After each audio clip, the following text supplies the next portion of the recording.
Hello बच्चों, आज हम विलियन चैप्टर के अंदर एक और इम्पोर्टेंट टॉपिक कवर करेंगे जिसका नाम है हेनरी का नियम। एक्चुअली हेनरी का नियम जो है वो द्रव के अंदर गैस की विलेयता से रिलेटेड है। देखिए क्या कहता है ये नियम।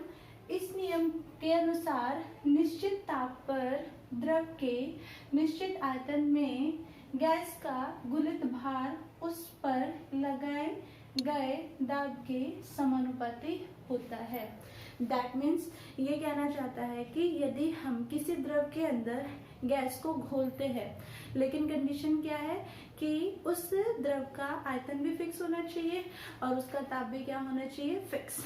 तो अगर हम उस द्रव के अंदर कोई भी गैस घोलते हैं, ठीक है, या मिलाते हैं, तो तब गैस के ऊपर लगाया गया दाब, ठीक है, वो किसके समानुपाती होगा, गैस के घुलित भार के।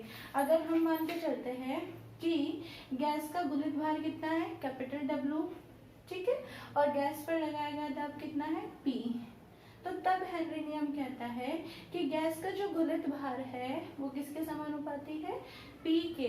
इसका मतलब ये है कि उस गैस पर जितना ज्यादा दाब लगाया जाएगा उतना ही उसकी मात्रा क्या होगी, बढ़ेगी, ठीक है।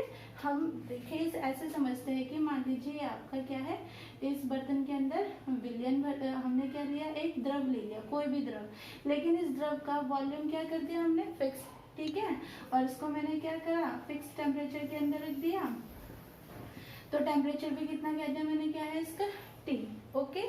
तो इसमें अगर मैं कोई गैस घोलती हूँ, मैंने कहा ये गैस मुझे इसके अंदर क्या करनी है, घोलनी है, तो इस गैस पर लगाया गया दाब मैंने कहा कितना है, P। तो जो लगाया गया दाब है ये गैस की घुलित मात्रा के क्या होता है, समानुपाती। इसका मतलब ये है कि जितनी अधिक मात्रा में दाब लगाया जाएगा, जितना अधिक दाब लगाया जाएगा उतनी ही अधिक मात्रा में क्या लगेगी, घुलेगी, आपकी गैस घुलेगी। कि अगर आपका गैस की विलेयता उसके मोल प्रभाज के रूप में है, तब गैस पर लगाया गया दाब किसके समानुपाती होगा, गैस के मोल प्रभाज के, ठीक है। तो यहाँ हमने माना गैस पर लगाया गया दाब कितना है, P, और मोल प्रभाज कितना है उसका, X। तो क्या हो जाता है, P समानुपाती X, समानुपाती का साइन हटाएंगे तो कांस्टेंट आ जाएगा। यहाँ कांस्टेंट क्या लिया मैंने, KH, ठीक है, H फॉर हेनरी, तो हेनरी नियतांक है ये, और X क्या है आपका, मोल प्रभाज। तो यहाँ से आपका इस तरीके से KH की वैल्यू कितनी आ जाती है निकल के, KH यहीं जोड़ेंगे तो ये इसके अपॉन में जाएगा, तो P अपॉन X, ठीक है। चलिए बच्चों, अब हेनरी के नियम की सीमाएं पढ़ते हैं, ठीक है, यानी कि लिमिटेशन ऑफ हेनरी लॉ। तो पहली लिमिटेशन क्या है हेनरी नियम की, कि यह नियम कम दाब व उच्च ताप पर ही लागू होता है।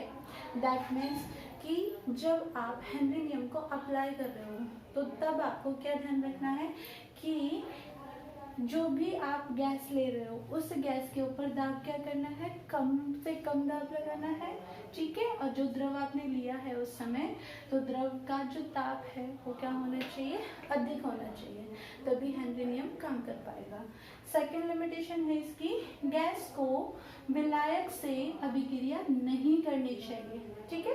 यानी कि जब आप किसी गैस को द्रव के अंदर मिला रहे हो तो विलयन तो बन ही रहा है, तो उस विलयन के अंदर जो विलायक है, तो विलायक और जो गैस के अणु उसमें घोले हैं, तो विलायक और गैस के अणु आपस में अभिक्रिया ना करें, इस चीज का भी ध्यान रखना होता है।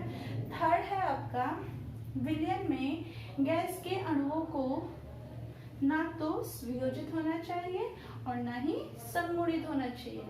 यानी कि जिस भी जो हम विलयन बना रहे हैं गैस को मिलाते समय, तो वो आपका जो गैस के अणु होंगे उस विलयन के अंदर ना तो वो जाके गैस के अणु ना तो वो विलयन के अंदर जाके टूटे और ना ही वो विलयन के अंदर जाके विलायक के अणुओं के साथ संगुणित यानी कि जुड़े। इसका मतलब ये हुआ कि हेनरी नियम अप्लाई करते समय हमें ऐसी गैस लेनी है जो विलयन के अंदर जो विलेन के अंदर ना तो संगुणित, विलेन के अणुओं के साथ ना तो संगुणित हो और ना ही आपका वियोजित। नियम का अनुप्रयोग कि हेनरी नियम कहाँ यूज होता है, रियल लाइफ में कहाँ यूज होता है। तो पहला क्या है आपका, CO2 की सोडा पानी में विलयता बढ़ाने के लिए सील बंद की जाती है। आप सबने कोल्ड ड्रिंक तो पी ही होगी, है ना। तो कोल्ड ड्रिंक के अंदर जो सीलबंद बॉटल होती है जो पहले आती थी, उसमें आप देखते हो कि जैसे ही आप उसकी सील खोलते हो तो उसके अंदर से जो गैस बाहर निकलती है वो गैस कौन सी होती है, CO2 गैस होती है। तो आपने एक चीज नोटिस की होगी कि जब तक वो बोतल सील बंद है तो उसमें CO2 की जो मात्रा है वो हमें दिखाई नहीं देती या CO2 का हमें पता ही नहीं चलता। बट जैसे ही आप CO2 को ओपन करते हो, सील को ओपन करते हो, जैसे ही आप सील को खोलते हो तो उसके अंदर से बहुत तेजी से क्या निकल के आती है, CO2 गैस के अणु निकल के आते हैं, CO2 गैस निकल कर आती है। ठीक है, तो अगर आप यहाँ पहले वाले इसमें देखोगे एग्जाम्पल में या पहले वाले अनुप्रयोग में अगर आप देखोगे तो आपके जो लिमिटेशन है वो अप्लाई हो रही है। देखो CO2 गैस थी तो सोडा पानी के अंदर ही, लेकिन उसके अणुओं ने ना तो विलायक के साथ अभिक्रिया की और ना ही CO2 के जो अणु है वो विलयन के अंदर संगुणित हुए और ना ही वियोजित हुए। ठीक है, सेकंड आ जाता है आपका, गोताखोर ऑक्सीजन को तनु करने के लिए हीलियम गैस का प्रयोग करते हैं क्योंकि इसकी विलयता अन्य गैसों की विलयता से क्या होती है, कम होती है।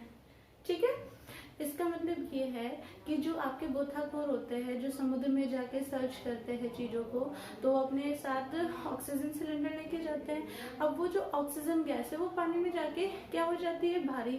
तो भारी होने की वजह से मनुष्य उसे ग्रहण नहीं कर सकता, तो इसीलिए वाटर में जाकर ऑक्सीजन गैस की जो भारीपन है वो कम रहे, यानी कि ऑक्सीजन जो नॉर्मल उसका वेट होता है वही रहे और इंसानों से लेता रहे। तो उसके लिए ऑक्सीजन गैस सिलेंडर के अंदर क्या मिलाई जाती है, आपकी हीलियम गैस। ठीक है, तो इसका मतलब बिल्कुल भी ये नहीं है कि जो व्यक्ति है वो सिलेंडर से अगर सांस ले रहा है तो उसके अंदर हीलियम भी नहीं जा रही है।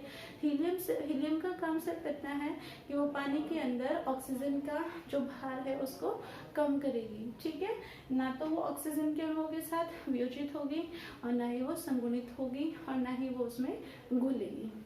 ठीक है, तो इस तरीके से हेनरी नियम हमारे रियल लाइफ में भी काफी यूजफुल है। तो अगर आपको इस टॉपिक से रिलेटेड कोई भी डाउट्स है तो आप मुझे कमेंट करके जरूर बताइएगा। Thank you.